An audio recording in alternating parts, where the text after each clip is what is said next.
What you see here are the tools of the fighting Irish. So, did the Irish fight? Well, yes. Everybody had to protect themselves. The weapons you see here represent weapons that were common in Ireland from the peasant all the way to royalty. The first weapon, for example, is a club. This is made from the root of a tree, likely a tree that's very hard, like the oak. The Irish revered the oak for its strong wood.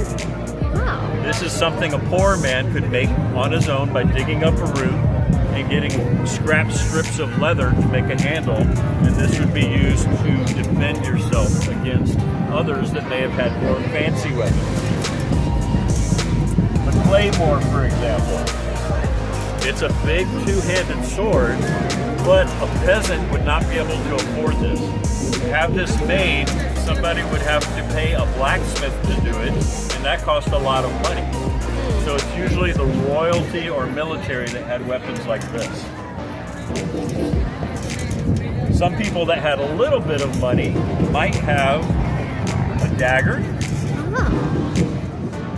that they either learned to forge themselves or could afford to trade a blacksmith for something else. For example, if I were a baker or a leathersmith, I might trade the blacksmith some leather for a small dagger. These were darts. Darts can be thrown, but they're also multifunctional. It's got a point on both sides. So in a real battle, you're not generally battling only one person. It's usually a bunch of people. So if I were surrounded by an enemy, I would have to defend myself against more than one person. Having 2 points helps that, because if I'm facing you, I could stab you, and then somebody's coming up behind me. Well, I've got a point here that I can go like this, and then his friend comes from this direction. I can go like this, and if somebody's attacking me with a sword, I can block the sword like this. Oh. So one weapon can be used for a lot of different things. This could also be tied to a big string and thrown like a dart, and then retrieved to throw it again so I don't lose my weapon. Oh. This is a hammer that's got a spike on one end, a hammer that has little points on it for crushing skulls, and another spike on this end. Same thing, where I could attack more than one person at a time, or use this to climb. So I could use this to climb rocks. I could use it to hammer things if I'm making a fort or something. This is called a mace.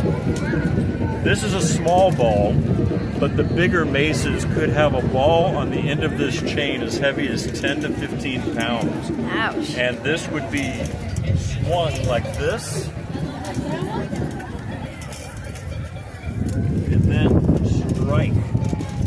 So to give you an idea of how dangerous this could be, an average bowling ball is 10 to 15 pounds. Imagine tying a bowling ball to a chain and swinging that ball, and it has spikes on it. You can imagine the damage that would come from a 10-pound ball hitting your head with spikes. This could also be used to take a sword away. So if the sword was really long and I can't get close to the person, what I can do is use this chain to swing it and wrap around the sword. Oh. Now that it's wrapped around, I have control of the sword.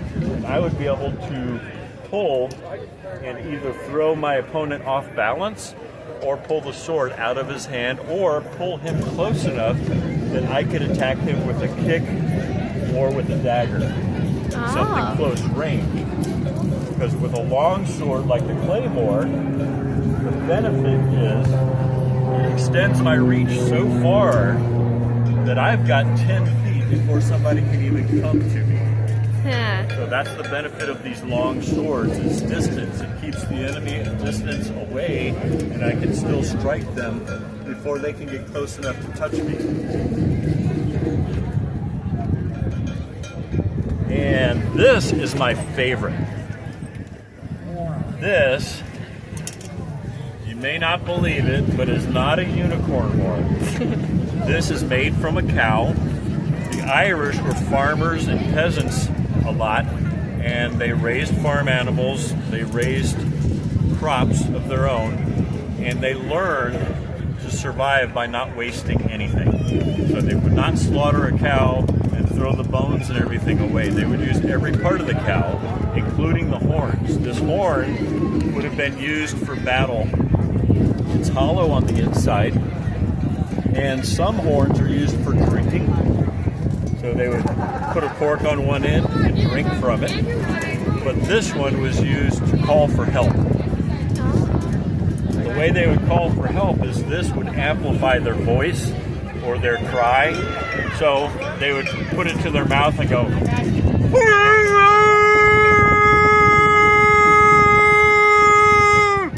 you see everybody looking? They're hearing my battle cry. This could go a long way, especially if two people are on a mountaintop and there's nothing in between them. You could hear this potentially miles away, just like a coyote calls, and you can hear that miles away because sound is a waveform. So it'll keep going until it hits something that reflects off. And that, my lady, are some of the weapons of the Fighting Irish.